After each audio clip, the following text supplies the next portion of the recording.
پیارے بچوں، آج ہماری کہانی کا موضوع ہے رحم دل لڑکی۔ انسان اور جانور سب کے ساتھ رحم دلی کے ساتھ رہنا چاہیے، کیونکہ یہ بے جان جانور بھی ہماری ہمدردی اور محبت کے مستحق ہیں۔ کسی گاؤں میں فاطمہ نامی ایک بہت پیاری بچی رہتی تھی۔ ایک دن وہ اسکول سے گھر پہنچی تو اس کی امی نے کہا، بیٹا منہ ہاتھ دھو کر یونیفارم بدل لو، میں تمہارے لیے کھانا لاتی ہوں۔ فاطمہ کھانا کھانے بیٹھی تو اسے میاؤں میاؤں کی آواز سنائی دی۔ اس نے ادھر ادھر دیکھا مگر کوئی نظر نہ آیا، البتہ میاؤں میاؤں کی آوازیں تیز ہو گئیں۔ فاطمہ نے دروازہ کھولا تو کونے میں رکھے لکڑی کے کاٹ کباڑ سے آوازیں آتی محسوس ہوئیں۔ وہ آگے بڑھی تو دیکھا کہ بلی کا ایک چھوٹا سا بچہ اپنی ماں کے ساتھ وہاں موجود ہے۔ فاطمہ نے اسے گود میں اٹھایا تو دیکھا کہ بلی کے بچے کی ٹانگ زخمی ہے۔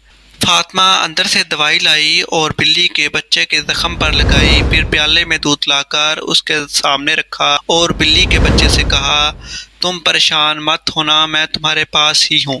اتنے میں امی نے اسے آواز دی تو فاطمہ اندر چلی گئی۔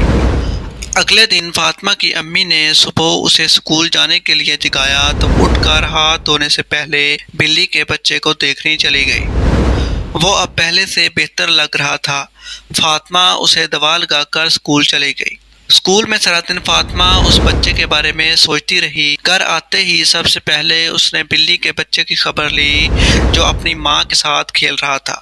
فاطمہ کو دیکھتے ہی وہ فوراً اس کے پیروں سے لپٹ گیا جیسے اس کا شکریہ ادا کر رہا ہو۔ فاطمہ نے اسے گود میں لے کر پیار کیا اور چھوڑ دیا۔ جس طرح فاطمہ نے بلی کے بچے سے ہمدردی کا سلوک کیا، ہم سب کو بھی اسی طرح انسانوں اور جانوروں کے ساتھ رحم دلی سے رہنا چاہیے، کیونکہ یہ بے زبان جانور بھی ہماری ہمدردی اور محبت کے مستحق ہیں۔ سیرت رسول صلی اللہ علیہ وآلہ وسلم کا مطالعہ کریں تو ہمیں معلوم ہوگا کہ آپ صلی اللہ علیہ وآلہ وسلم ان بے زبانوں پر رحم فرماتے اور امت کو بھی تلقین فرمائی کہ پرندوں اور جانوروں کے ساتھ حسن سلوک سے پیش آئیں۔